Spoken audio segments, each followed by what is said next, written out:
The set of ideas that is being implemented and advanced in this capital at this time is terribly frightening to people who are students of history. If you look at the 70 superpowers in history, every single one of them has called themselves exceptional. And when you look at the Roman Empire, the parallels to what is going on in America are absolutely frightening. And the question is, are we going to go the right path ourselves, or are we going to continue down the wrong path that so many nations have fallen into?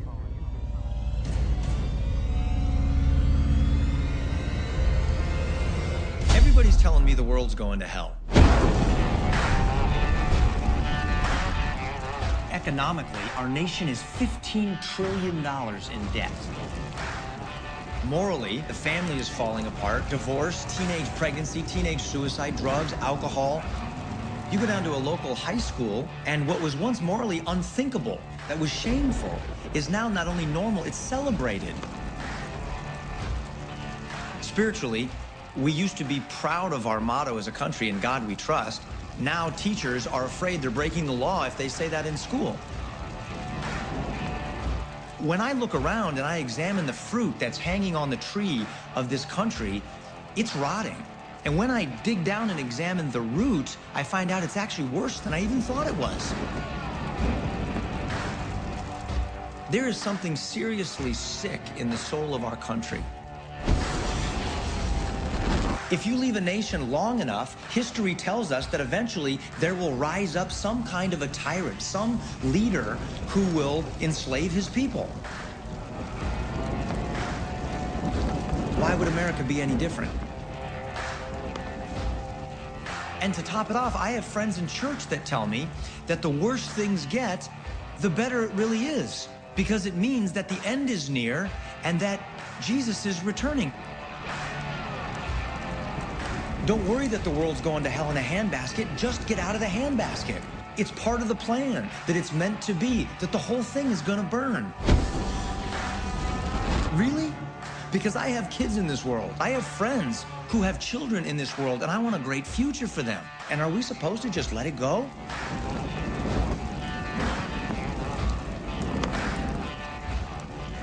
But if we just take our hands off the wheel and let it fall off a cliff, aren't we creating a self-fulfilling prophecy?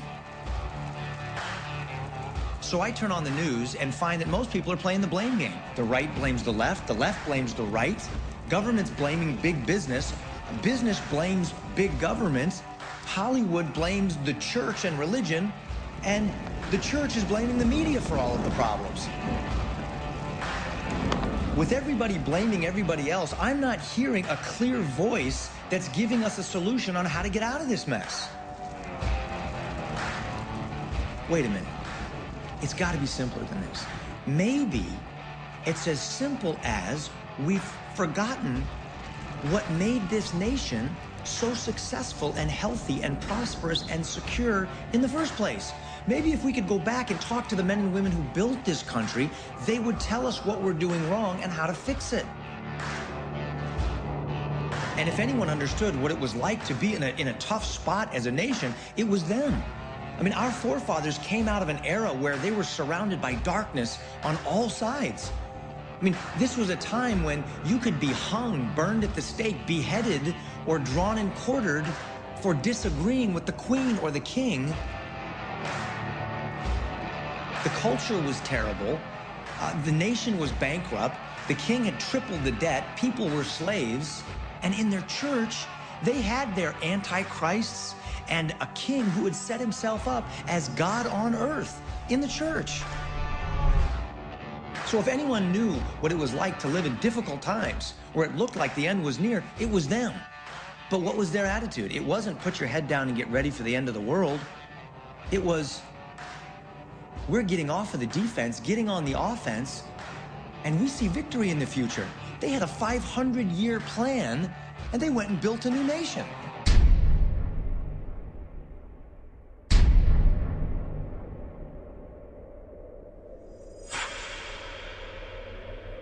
Who were these pilgrims?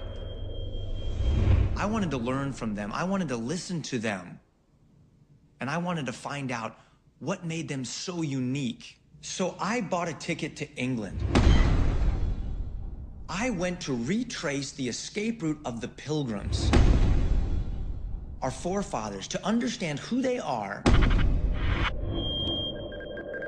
why they did what they did, and how we all got to where we are today.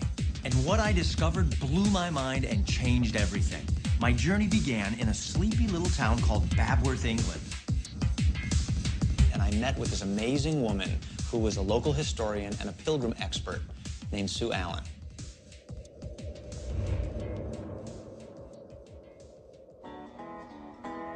Lovely to meet you. Thank you, you too. I'm Kirk. It was cold, it was gloomy, kind of wet and overcast, and I felt like I stepped into a different world because I'm sitting on a bench and I've got dead people all around me. I've got the tombs and the tombstones of people that had been there since the year 1200. It was funny because as I was talking with her, it almost felt like she was there. I felt like she knew these people, like they were friends of hers, and she just brought them to life. When I think of pilgrims, I think of what I was taught in elementary school in history class. We think of pilgrims coming over in these funny black and white suits with big hats and belt buckles on their shoes and turkey guns. No. Who were the pilgrims?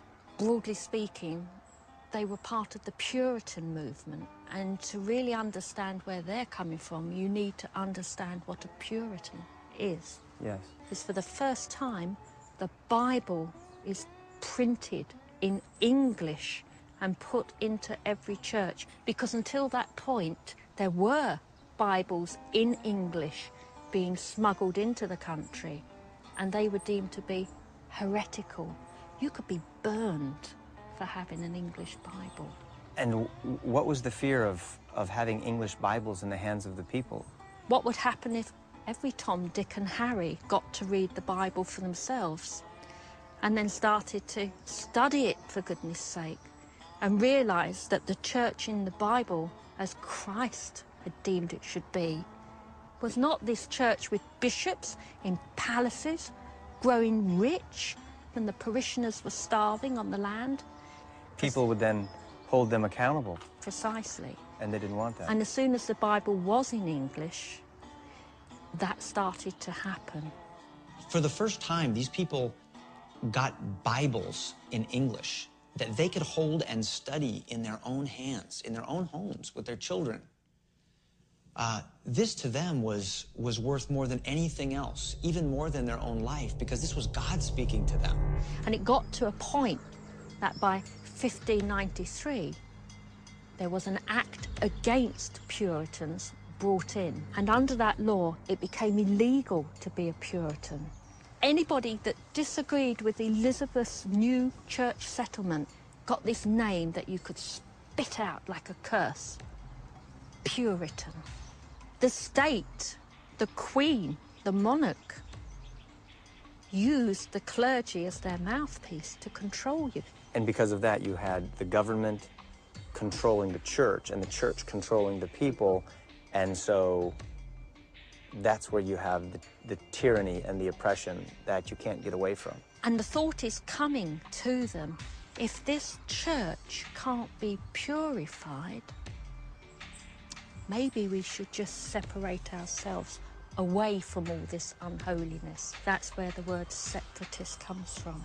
And that's the dangerous step, because you're stepping away from the church and you're denouncing the monarch in the same breath. That's right. You're not just switching denominations, as we would think of switching churches today. This is tantamount to treason. By leaving the church. Yes.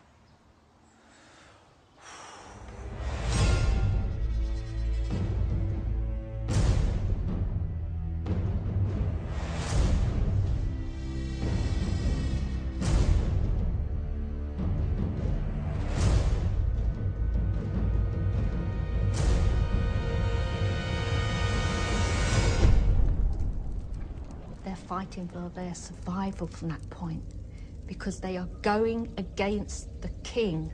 It's no matter just they're going against the church and the king is the head of it. It's treason. So there was my first clue. The separatists were coming out from under the reign of Queen Elizabeth and into the rule of King James. And this guy was a tyrant king on steroids. He's the one who actually invented the phrase, the divine right of kings.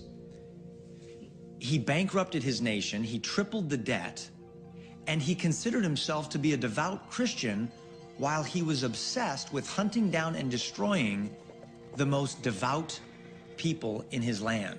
One of the things that fascinates me is knowing that once the Bible was translated into English and given to the common man, that changed everything because they started thinking for themselves. They said, this is what the Word of God says.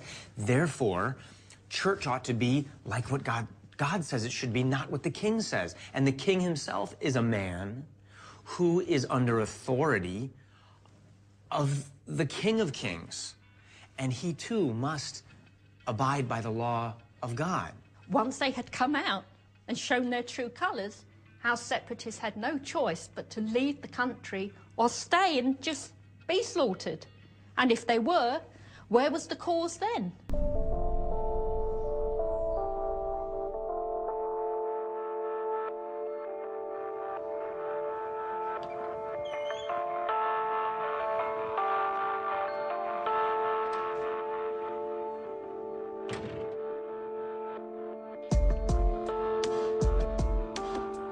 The thing that kept flashing through my mind was what I learned in school.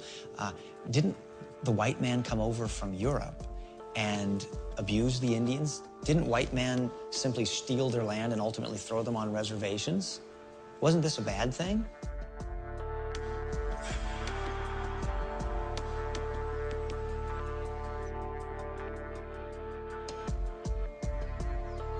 Well, what I learned is, yes, that was happening. And there was abuse going on both directions. You had conquistadors and you had these opportunistic businessmen who were coming over and would stop at nothing to rape and pillage the land in order to get what they wanted for themselves. But the Pilgrims were not part of that. They were totally different. Remember, the Pilgrims came across the Atlantic with their wives and their children. They came as families. They weren't looking for a fight. They weren't looking to rape and steal. They came to start a new life and to bring blessing to this land and eventually to the whole world.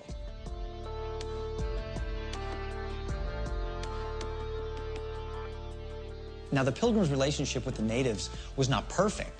Some things went wrong. But what stands out is the character of these people. At a time when most people in the world viewed the Native Americans as animals, the Pilgrims treated them as equals. There is one story that Bradford tells us in his journal of the Pilgrims executing one of their own people based on the testimony of two Native American witnesses. Who does that? Where do you get that from? That is a system of all men are created equal under the law.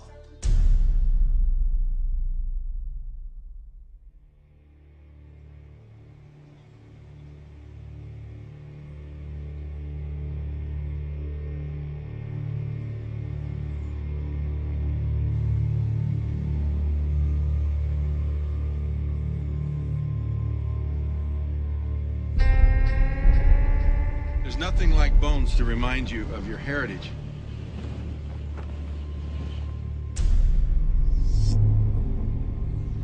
And that's why I like bringing people up here, because it reminds us of our own mortality, it reminds us that we are in a relay race. We're in a generational relay race. And they understood that.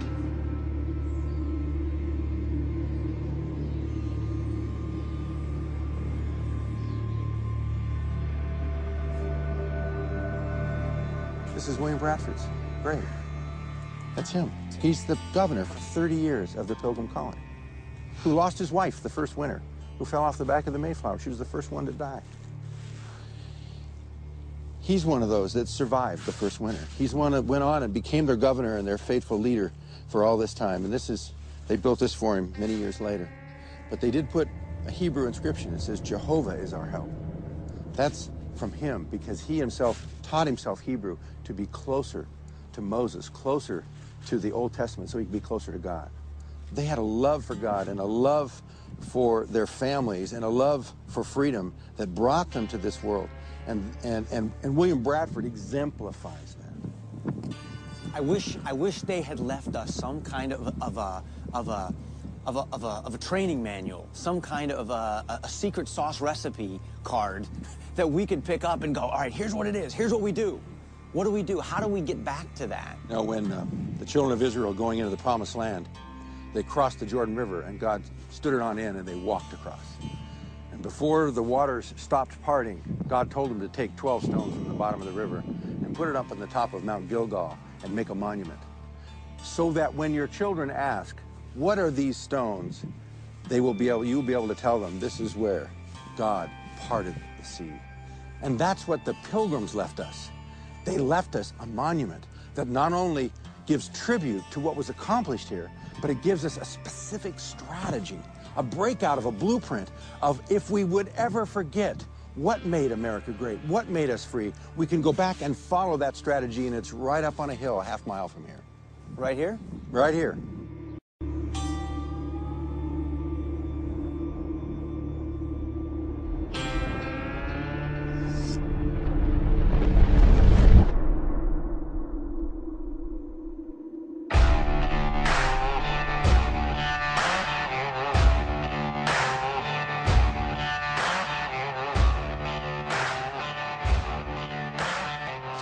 Is huge.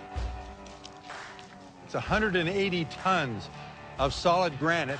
It's the largest granite monument in America, and it's hidden on a hilltop overlooking Plymouth in a residential neighborhood. I've never heard of this. Hardly anybody in America knows about it, and yet the people of America put this together over a 70-year period, paid for by the Congress, paid for by the state legislature in Massachusetts, as a strategy laid out.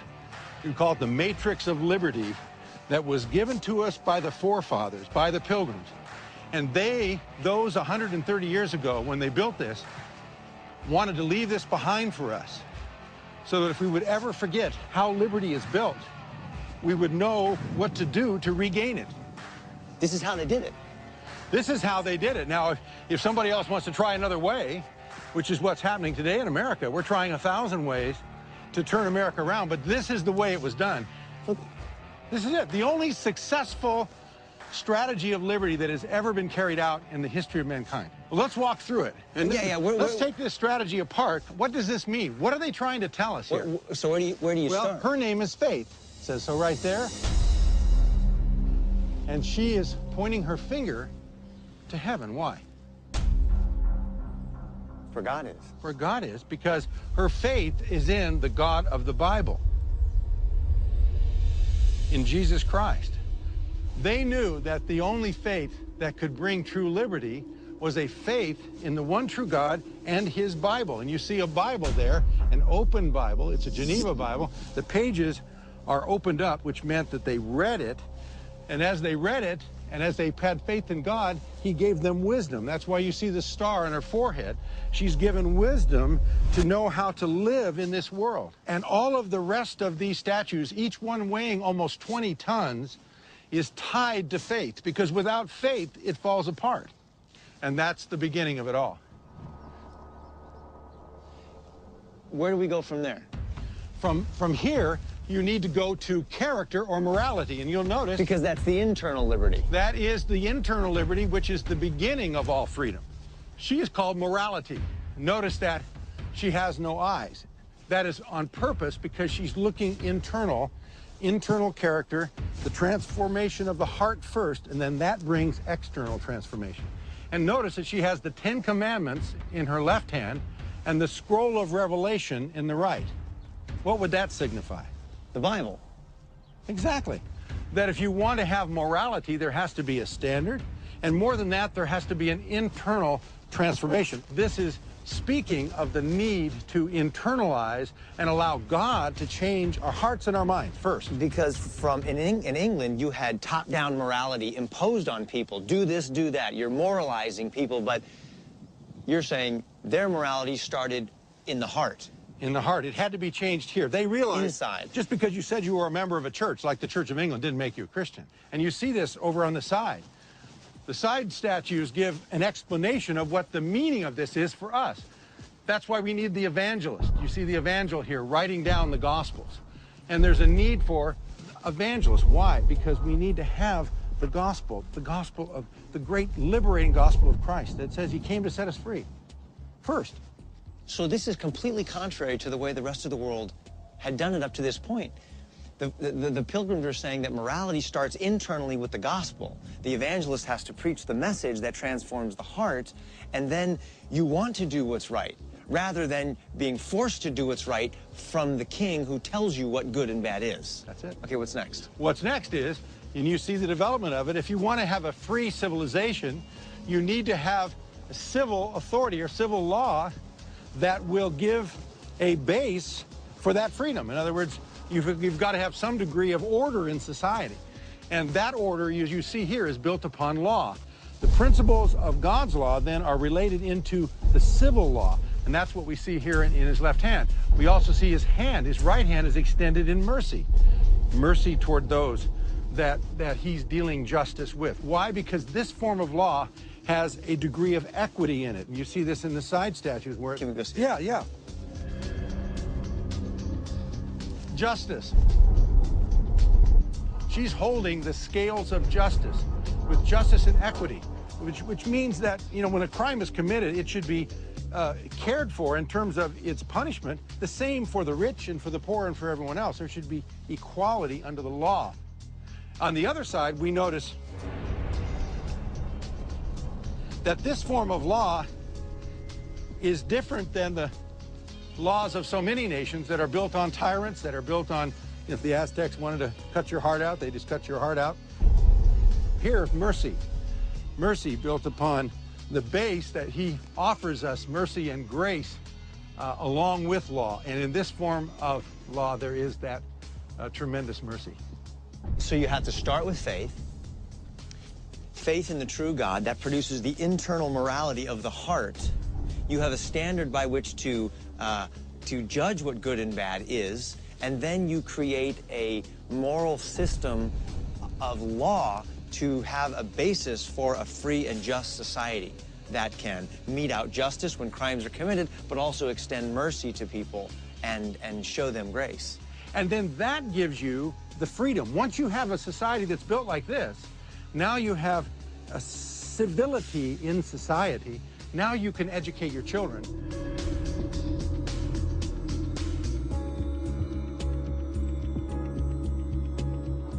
Here, they could train them. And you see the lady here in the statue of education. And she is opening the Word of God or the Book of Knowledge. And she has got the wreath of victory she's wearing, about a 25-year-old woman. She is educating her children, and she is sitting in victory. Why is she sitting in victory? Because she has trained her children up in the way they should go and prepared them so that the next generation that came after them would know the strategy of how to carry on the truth and carry on a free civilization. Isn't that amazing? And what's on her side over here? Over here, you see her training her child. And she has a book in her one hand, and then he has a scroll where he is writing on the other. And this is youth, trained in their youth. It was the parents' responsibility to educate. And so this would be the mother training up a child in the way he should go. You know what I think is interesting is that they had just left England and left this top-down government system. So when they got here, their idea of education wasn't send your kids off to a government school to educate them. It was the parents' responsibility to do this, particularly because their worldview was different than the government's worldview, which would have been, no, you're a nobody, you're a slave, you just lay down on your back and do whatever the king says, which is sort of the attitude that we get in most governments today, is that you just do whatever the government says. Whereas they're saying, no, it's our responsibility as parents to educate our kids and to teach them faith and internal morality and to understand the importance of fair, just, and merciful laws. And it's passed down from generation to generation. And if you see on the other side, you'll see how the grandfathers played a role. For it's not just the father. Of course, the father and the mother are the key educators. But the key is the hoary heads. Those are the older ones who also have a role. Because you see the guy with the beard here, he's the old guy. And what do you see his left hand pointing to? There's a book, and it looks like you've got the 10 Commandments again. 10 Commandments and an open Bible, okay? And so he, being older and wiser, he knows the commandments, he knows the Word of God, and then he is pointing to that, and then on the other side, what do you see of him? That's the world. The world, right. So he is teaching the younger generation, both his daughter and his grandchildren, how the world works from a biblical perspective. And all of this leads to something, Kirk, and that's, you see the strategy building from the internal to the external, to the law, to education, to pass it on to the next generation. And what are they passing on? They're passing on liberty. And this is what is the result of living out that strategy. In his name is liberty.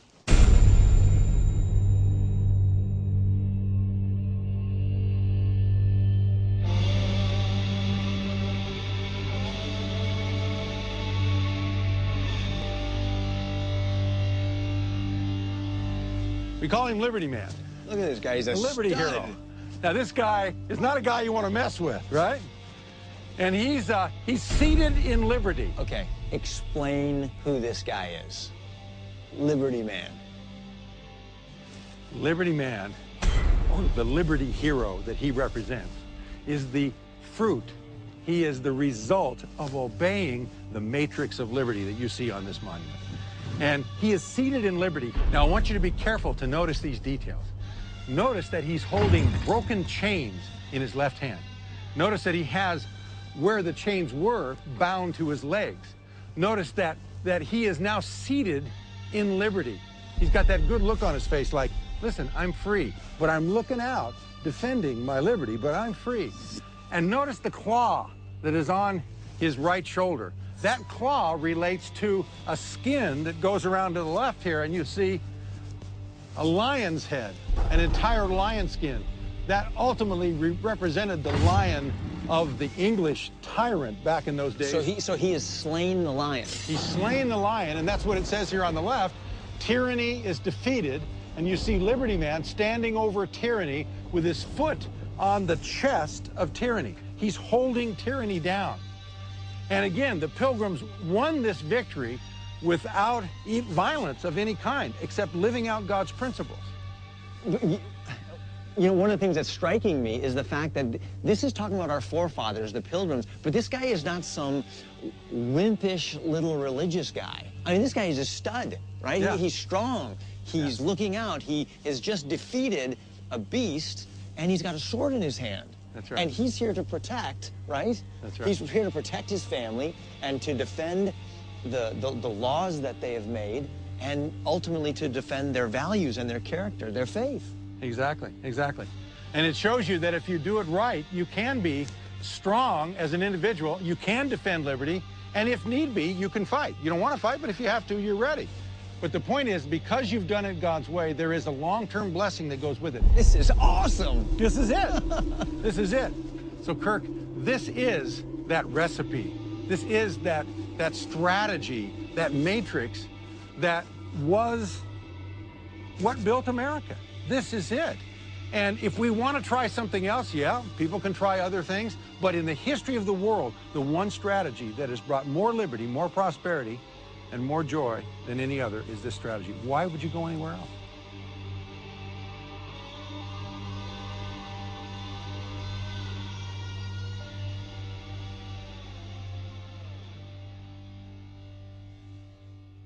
But those were the forefathers. What about the founding fathers? 150 years later, the George Washingtons, the Thomas Jeffersons, Benjamin Franklin, Madison, John Adams, the people that framed the Constitution and the Declaration of Independence, the real beginnings of the United States of America. In that 150 years, did they lose that deep faith of our forefathers? Were they really a bunch of atheists, agnostics, and deists, like modern historians tell us?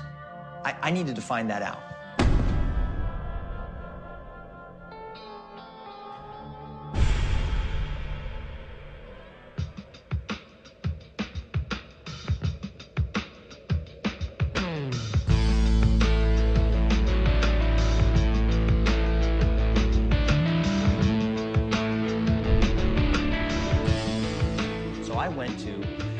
leading expert in the country for original source documents during the founding era. David Barton has the largest private collection of Bibles and documents and textbooks from early America. I wanted to see John Hancock's John Hancock for myself. What are these? This is a family Bible done in 1798. This Bible was funded by about a dozen signers of the Constitution and signers of the Declaration, as well as by President John Adams and Vice President Thomas Jefferson. They're the guys who put up the financial backing to do this Bible. Funded by signers of the Declaration. And Constitution. Yeah. And Constitution. Yeah, Gunning Bedford, signer of the Constitution. John Dixon, signer of the Constitution. You had so many of the signers who were part of this. Alexander Hamilton helped fund this Bible. Because they wanted families together. They wanted the Word of God out to every family. Because they believed that would make for a better country. Makes for a better country, makes for a better faith. And again, this is a product of our atheist, agnostic, deist founding fathers, or at least we're told that's who they are today. When you see this stuff, you go, wait a minute, these guys, why would any atheist, agnostic, or deist promote the Word of God, fund it, and want it distributed to every family and everyone in America? Why would they fund a Bible that you can take and give out to your neighbors to evangelize them?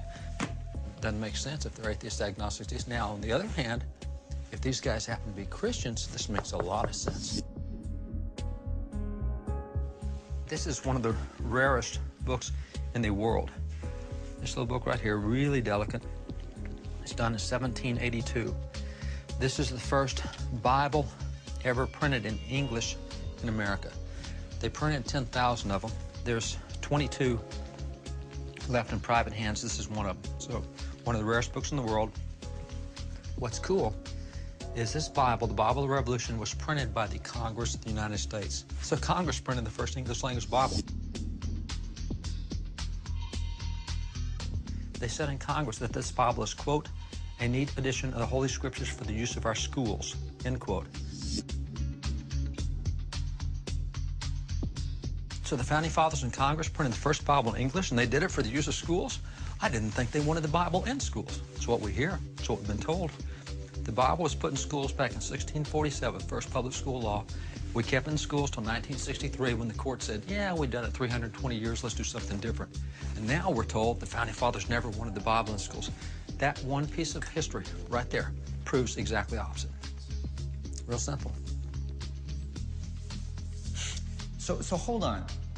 The United States Congress was commissioning and printing Bibles to be given to all the people because they knew that that's what would produce the character necessary to make America blossom and flourish and thrive. Benjamin Franklin, Thomas Jefferson understood that without Christianity, you have no basis for a free and just nation, and that's why they promoted the principles of Christianity, even if they were not themselves personal, genuine followers of Jesus Christ. These arguments that we're hearing that, Christianity was not a significant part of their lives. If anything, they were deists.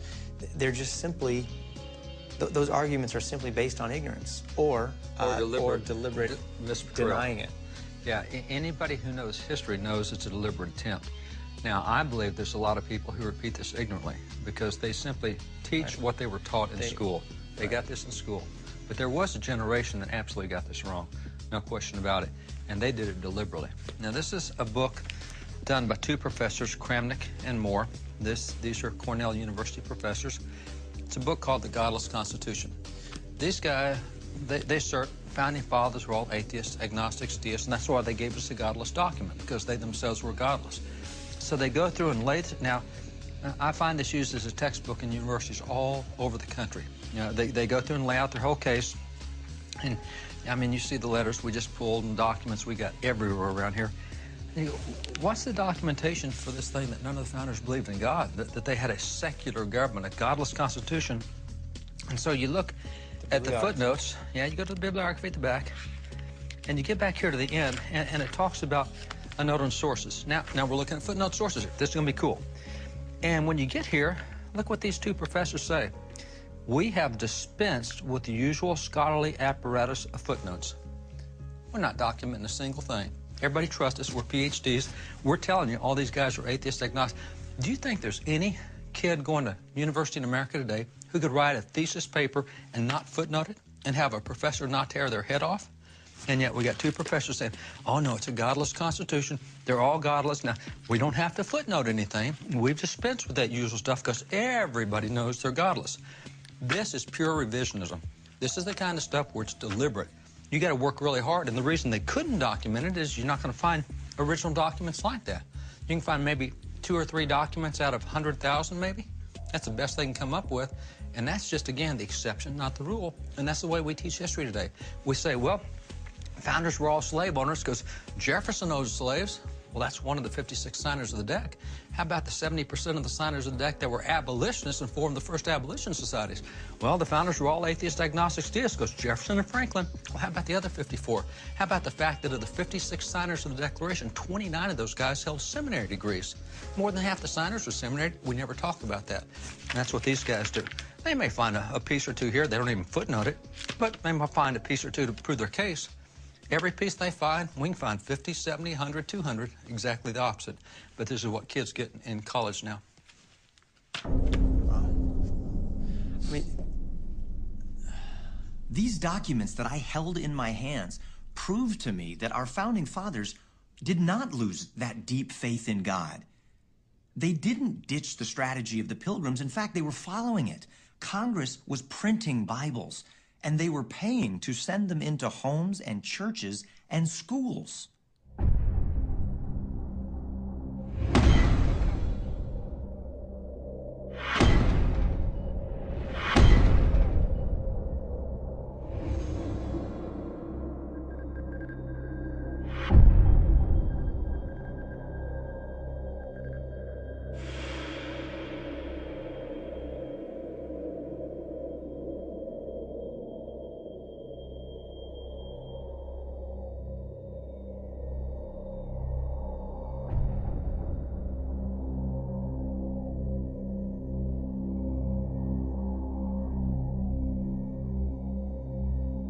I needed to go a little bit deeper into the history of our educational system.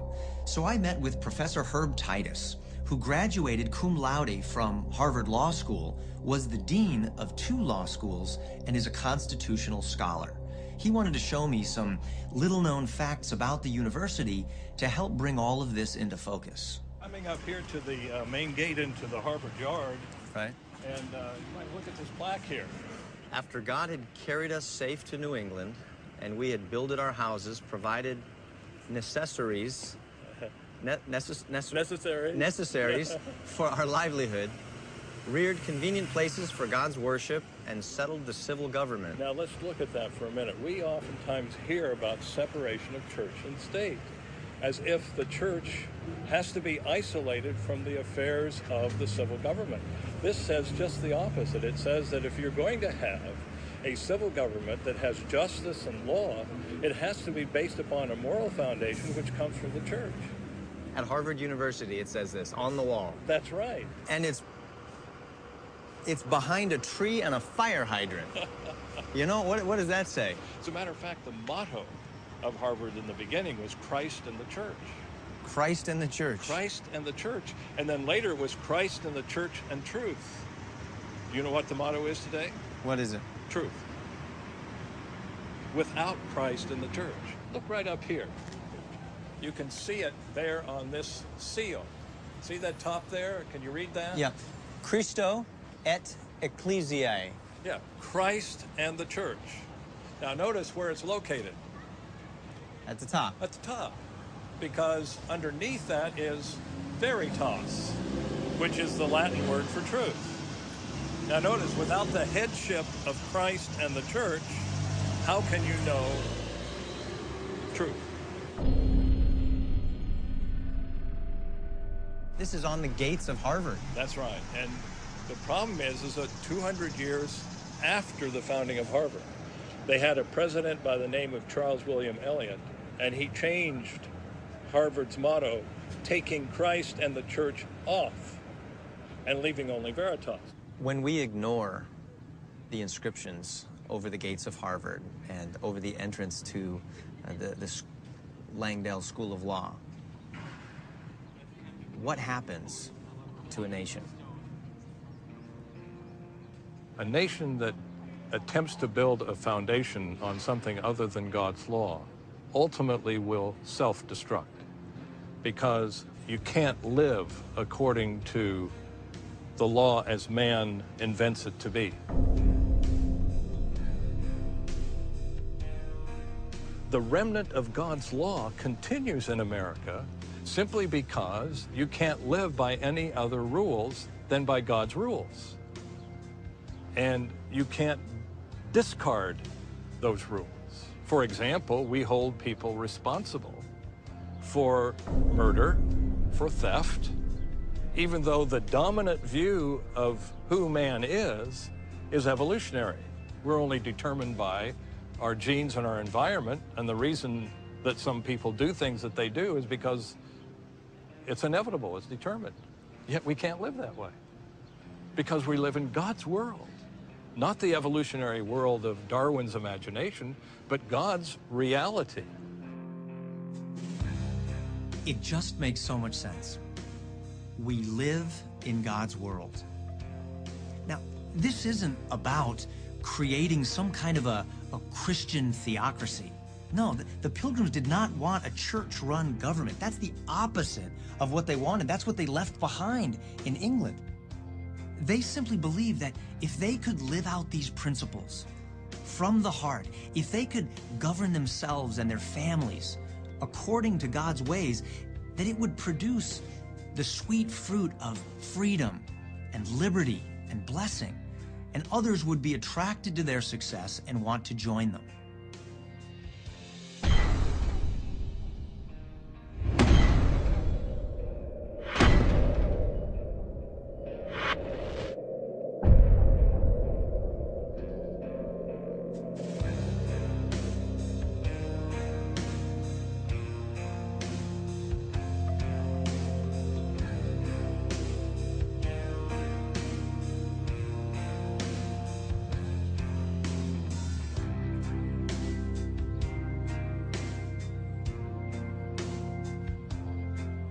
The founders had a clear sense that there were 3 tasks to establishing a free society.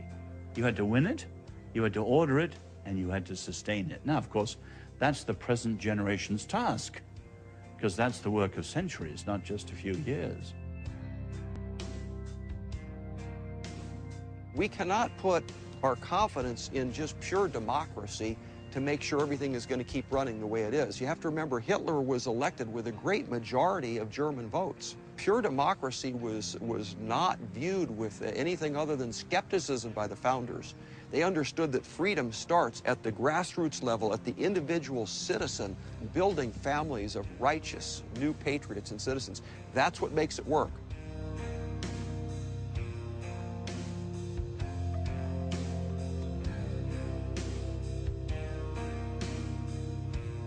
This is a new nation when we think about history and world history. And this country was allowed to emerge and become what it is because of the grace of God. And those who founded this nation understood that. And that's why, you know, America hasn't been destroyed like other nations that have fallen, because there are still people here who call on the name of the Lord.